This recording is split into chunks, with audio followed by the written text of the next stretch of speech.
क्या चौंक गए आप सभी इस वीडियो के टाइटल को सुनकर? अरे जनाब ठहरिए, चौंकने की कोई जरूरत नहीं है। आप मुझे सिर्फ 5 मिनट दीजिए, मैं इस बात को साबित कर दूंगा कि देश के लिए अभिशाप है नरेंद्र मोदी। अरे सर, एक बंदे के कहने पर आपने 2014 में उसे 60 महीने दे दिए और वापस से 2019 में उसी बंदे को 60 और महीने दे दिए, तो क्या आप मुझे सिर्फ 5 मिनट नहीं दे सकते हैं? तो सर अपना 5 मिनट निकालकर इस वीडियो को पूरा जरूर देखिए। मैं शिवा स्वागत करता हूं आप सभी का आपके अपने चैनल मुद्दे की बात पर।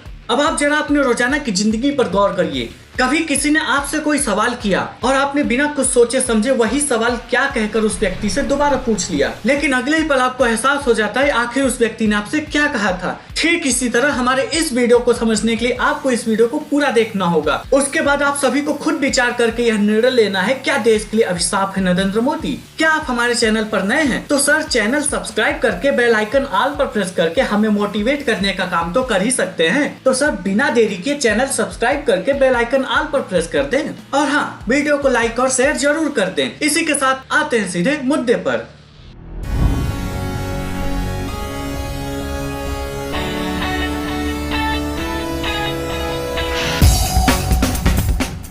दोस्तों 26 मई 2014 वो दिन था जब नरेंद्र मोदी जी ने पहली बार प्रधानमंत्री पद का शपथ लिया था और उसी दिन से भारत के आम नागरिकों का जीवन धीरे धीरे गर्क में जाने लगा। अरे सर रुकिए तो सही। हमेशा हिंदुत्व का बात करने वाले, हिंदू मुस्लिमों में नफरत फैलाने वाले और शहीद सैनिकों की शहादत पर वोट मांगने वाले बीजेपी वालों के लिए हिंदू धर्म के शास्त्रों और धर्म ग्रंथों में साफ साफ लिखा है, जिस तरह एक पिता के कर्मों का फल बेटे को भुगतना पड़ता है, ठीक उसी तरह देश के राजा के कर्मों का फल प्रजा यानी समस्त जनता को भुगतना पड़ता है। और यह बात सत्य है। इसी तर्क को ध्यान में रखकर आज मैं आप सभी को 7 ऐसे कारण बताऊंगा जिससे आप सभी सोचने को मजबूर हो जाएंगे, क्या देश के लिए अभिशाप है नरेंद्र मोदी।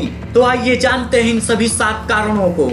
कारण नंबर 1, आप सभी के आम जीवन से संबंधित। 26 मई 2014 के बाद से अब तक अपने जीवन में आए बदलाव का आप खुद मूल्यांकन करिए और अपने जीवन में आए बदलाव को महसूस करके बताइए। क्या आपके तकलीफों और परेशानियों में इजाफा नहीं हुआ है? क्या आप सभी का आमदनी कम नहीं हुआ है? और आलम यह है कि कोरोना काल में जब आम लोगों की आमदनी बिल्कुल नहीं रह गई, उस काल में भी इस सरकार के द्वारा लगातार आप लोगों को जेब पर डाका डाला जा रहा है। कारण नंबर 2, मोदी जी के प्रधानमंत्री बनने के 4 महीने बाद ही लगातार बारिश के कारण जम्मू कश्मीर में भयंकर बाढ़ आ जाता है, जिसमें सैकड़ों लोगों को अपना जान गंवाना पड़ा था। इसके अलावा जुलाई 2017 में गुजरात बाढ़, इस आपदा में भी कई लोगों ने अपना जान गंवा दिया। और फिर 1 महीने बाद ही अगस्त 2017 में बिहार में बाढ़ आ जाता है, जिसमें 500 से ज्यादा लोगों को अपना जान गंवाना पड़ा था और 1.5 करोड़ से ज्यादा लोग इस बाढ़ से बुरी तरह से प्रभावित हुए थे। कारण नंबर 3, अगस्त 2018 में केरल में शताब्दी का सबसे भयंकर बाढ़ आ जाता है, जिसमें सैकड़ों लोगों ने अपना जान गंवाया और लाखों लोग विस्थापित हो गए। ध्यान दीजिए, केरल में आया यह बाढ़ पिछले 100 साल में सबसे भयंकर बाढ़ था। कारण नंबर 4, आप सभी ध्यान दीजिए, मई 2014 के बाद से अब तक हमारे शहीद हुए सैनिकों की संख्या 21वीं सदी में सबसे ज्यादा है। जी हाँ, 21वीं सदी में सबसे ज्यादा। और ये बात आपको और मुझे समझ में बिल्कुल भी नहीं आएगा, लेकिन जनाब जिनके घर का चिराग अपने बूढ़े माँ बाप, बीवी और 6 महीने के बच्चे को छोड़कर चला जाता है, उनका तकलीफ सिर्फ वही जानते हैं। आपको तो इस तकलीफ का एहसास तक नहीं होगा।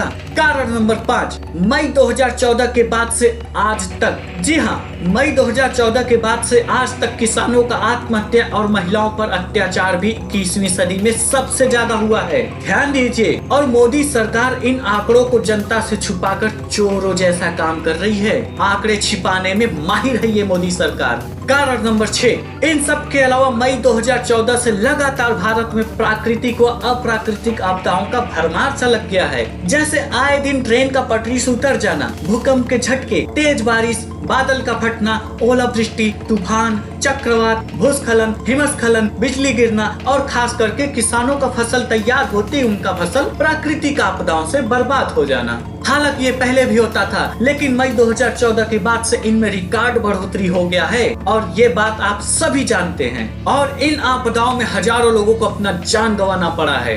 कारण नंबर 7, 2020 में भारत के इतिहास का अब तक का सबसे भयंकर प्रकोप कोरोना महामारी के रूप में आ गया है। आज तक विश्व में बहुत सी महामारी आई, लेकिन भारत को इतनी बुरी तरह से प्रभावित ना कर सकी। लेकिन इनके प्रधानमंत्री रहते हुए पहली बार किसी महामारी ने भारत को इतने बुरे तरीके से प्रभावित किया है। आज हालात इतने बदतर हो गए हैं कि हम विश्व में कोरोना के मामले में नंबर 3 पर आ गए हैं और बहुत ही जल्द नंबर 1 पर आने वाले हैं। और ये हाल तब है जब हमारे देश में सही मात्रा में जांच का ना होना और सरकार द्वारा सही आंकड़ा नहीं बताया जा रहा है।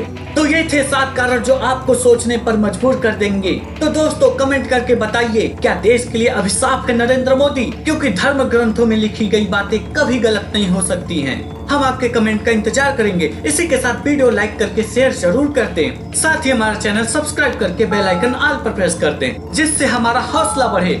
आज के लिए बस इतना ही। आप सभी अपना ख्याल रखिए। मिलते हैं अगले वीडियो में। आप साथ देंगे तभी बदलाव लाएंगे। जय हिंद।